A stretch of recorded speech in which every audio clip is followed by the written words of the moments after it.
This evening's text is found in Colossians chapter 3 and verse 24.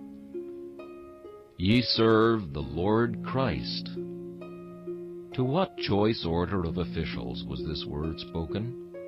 To kings who proudly boast a right divine? Ah, no.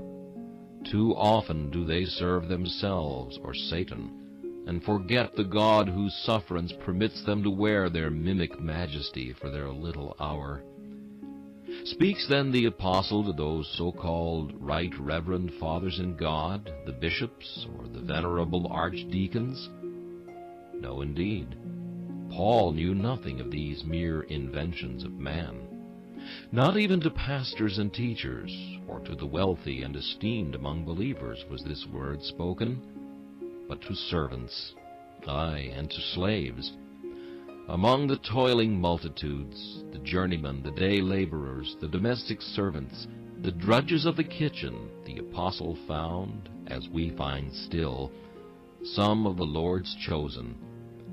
And to them he says, Whatsoever ye do, do it heartily as to the Lord, and not unto men, knowing that of the Lord ye shall receive the reward of the inheritance.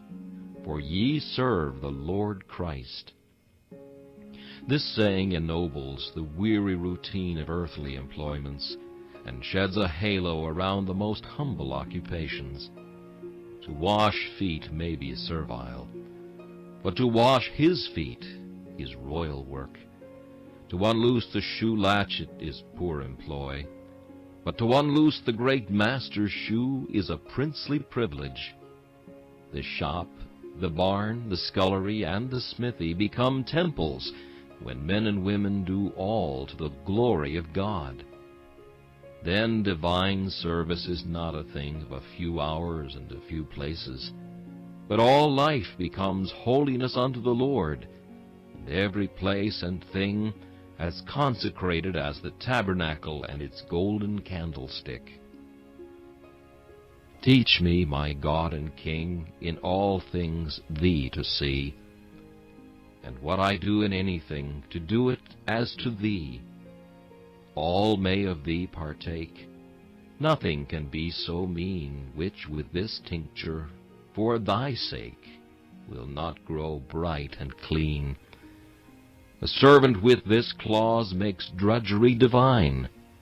Who sweeps a room, as for Thy laws, makes that and the action fine.